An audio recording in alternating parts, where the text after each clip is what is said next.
कड़प ने वही करा। ब्राह्मण ने पिंजरा लगा दिया।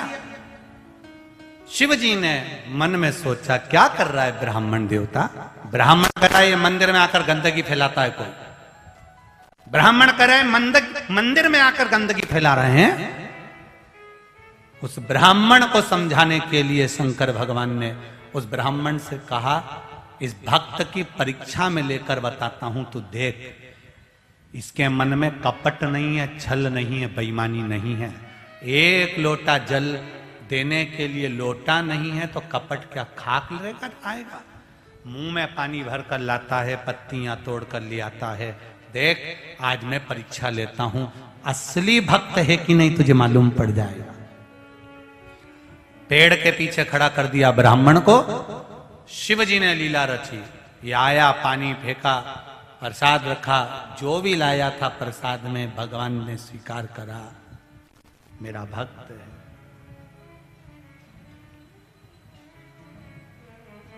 भगवान कभी नहीं देखता कि तुमने क्या दिया है। भगवान केवल ये देखता है कि तुमने दिल कितना दिया है। अगर भगवान तुम्हारा रसगुल्ला और इमरती और जलेबी और पकोड़ा देखता होता तो गरीब के घर में कभी नहीं जाता वो सबरी अम्बा के यहां पर, कभी नहीं जाता वो विदुरानी के घर पर। अगर 56 भोग देखता तो उसने 56 भोग नहीं देखा, विदुर जी के घर में जाकर दिल देखा।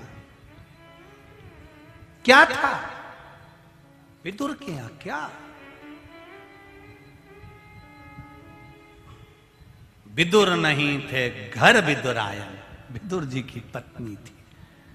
विदुर जी ने कहा था द्वारकानाथ आएंगे जरूर, पहुंच गए। 56 भोग छोड़ के उनके घर पहुंच गए। विदुरानी को मालूम था कि भगवान आएंगे तो उसने नया पलंग बनवाया था। ये लकड़ी का नहीं, ऐसी 4 पाटी होती थी, उसमें ऐसी रस्सियां बंधी होती थी। नया बनवाया पट्टे का पलंग, भगवान को इस पे बिठाऊंगी। देखी खटिया पलंग रस्सी का बंधा हुआ, पट्टे का बंधा हुआ, नया पलंग रखा था। उसके पास में पुराना रखा था। भगवान जैसे ही आई विदुरायन सुध भूल गई। भगवान से कहती है आओ बैठो, मैंने तुम्हारे लिए नया पलंग बनवाया। नया तो पड़ा की पड़ा ही रह गया, पुराना वाला बिछा दिया। और पुराना भी ऐसा था, उसकी रस्सी को ऊंदरा ने, चूहे ने 4-5 जगह से काट के रखा था। भगवान ने देखा कि रस्सी सब दूर से कट रही, नीचे लटक रही है।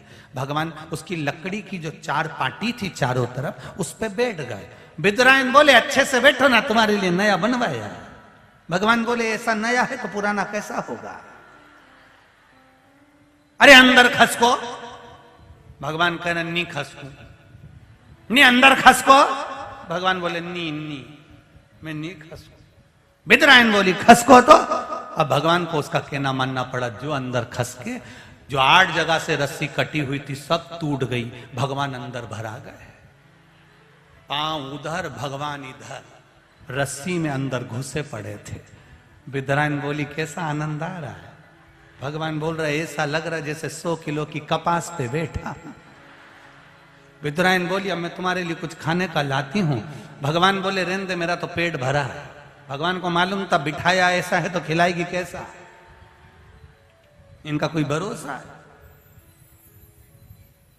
फिर भी गई भगवान के अंदर से केले लेकर आ गई। भगवान ने कहा चलो अच्छी खुशी की बात है, कम से कम केले ही लाई। पत्थर उठा लाती तो इसका क्या भरोसा था, और बाद में कह देती रसगुल्ला खा लो। केले लाई और बैठ गई भगवान के पास में नीचे, केला छीलती जाए। भगवान के चलो इतनी अकल तो आई, कम से कम छील रही है।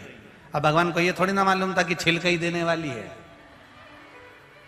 और अंदर की गिरी नीचे फेंक दी, छिलका भगवान को दे दिया। लो प्रभु। भगवान ने कहा ये क्या है, कि केला। तो भगवान ने पूछ लिया जो नीचे पटका वो क्या है, तो कि छिलका। भगवान बोले तुम्हारे यहां ऐसे खाते हैं। विदुरायन बोली तो तुम्हारे यहां क्या छिलका खाते हैं। भगवान बोले नहीं, हमारे यहां भी ऐसे ही खाते हैं। दे दे।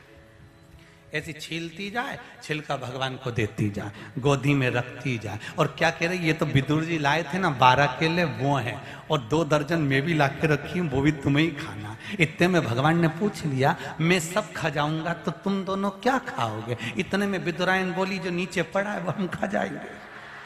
भगवान समझ गए, गजब, कितनी चतुर है री भगवान। अब विदुर जी आए और विदुर जी ने गिरी दी। भगवान के जो गिरी में स्वाद नहीं आ सकता, जो छिलके में आया है, भगवान अमीर और गरीब नहीं देखता, दिल देखकर पहुंच जाता है। वो मेरा देव अधिदेव महादेव, वो मेरा शिव, मेरा राम, मेरा कृष्ण है जो पहुंचा है।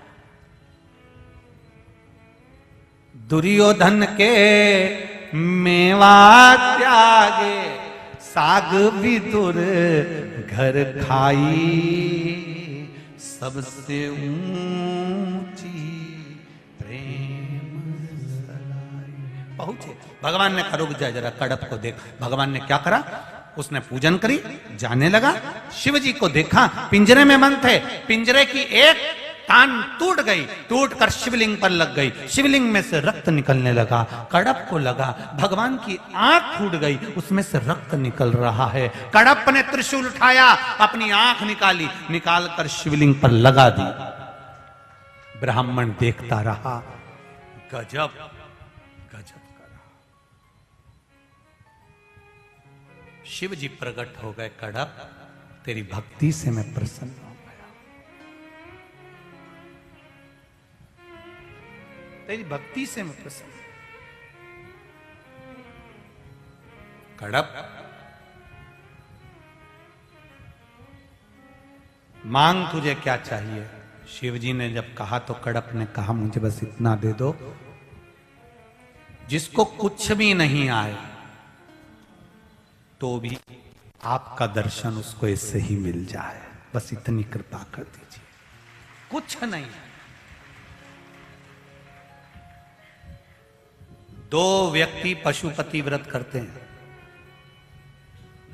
एक व्यक्ति पशुपति व्रत कर रहा है तो भगवान शंकर के विश्वास पर कर रहा है, शिव महापुराण के विश्वास पर कर रहा है। एक लोटा जल, एक बेलपत्र अगर चढ़ा रहा है तो शिव के विश्वास पर, मेरे देवाधिदेव महादेव के विश्वास पर चढ़ा रहा है। और एक कोई ऐसा भी होता है, क्या होगा उससे? हो सीहोर वाला महाराज है, वो तो कह दिया पशुपति व्रत, क्या होगा उससे? क्या होगा उससे? और उसकी मां कह रही है बेटा एक बार पशुपति व्रत कर लूं, तेरा ब्याह नहीं हो रिया, तू भले सब कुछ करे पर तेरा ब्याह नहीं हो रिया। अरे मैं खुद मंदिर में हूं, मैं खुद मंदिर जाता रहता हूं, मैं खुद मंदिर में ही रहता हूं, बहुत लोग आते हैं व्रत करने के लिए, हाँ कुछ नहीं होता, फालतू की बात। उसकी मां कह रही है। अब एक व्यक्ति कर रहा है, उसका विश्वास है, और एक व्यक्ति कर रहा है, उसका विश्वास नहीं है। अब विश्वास नहीं है और उसके बाद भी अगर वो व्रत करे और भगवान से कहे भगवान मेरा काम कर दो, तो भगवान करे। तुम पहले विश्वास लेकर गए कि साहब हमारा पहचान वाला अहमदाबाद में रहता है और हम उसके यहां जाएंगे, पत्रिका देंगे, तो हमारा विश्वास कहता है कि अगर हमने पत्रिका पहुंचाई और हम खुद देकर आए तो वो आएगा। अब वो अहमदाबाद गया, पत्रिका दी, सूरत गया, पत्रिका दी, और उसका विश्वास था कि मैं हाथ में देकर आया हूं, वो आएगा। विश्वास था तो वो अहमदाबाद से, सूरत से आया। बोलो आया कि नहीं आया? आया। और अगर विश्वास नहीं है, साहब अपन ने तो उनके हाथ पहुंचा दी थी, आए तो ठीक, नहीं आए तो ठीक, अब इनने तो पहले से ये सोच लिया था, आए तो ठीक, नहीं आए तो ठीक, तो उन्हें भी यही सोच लिया था, मैं काय को जाऊं फालतू का टाइम बर्बाद करने, 2-5 हजार रुपए खर्च करूं ने जाऊं वहां, अपन कौन जा। तुमने अगर विश्वास बनाया है कि मैं गया हूं, अहमदाबाद पहुंचा हूं, सूरत गया हूं, पत्रिका दी है, मेरा दिल कहता है वो आएंगे जरूर, तो वो आएगा। तुमने पहले से विचार कर लिया, मैंने तो भेज दी थी साहब, आए तो ठीक, नहीं आए तो ठीक, तो ये जो तरंग है वहां तक पहुंच गई, उसने भी कह दिया काय को जब जा उधर।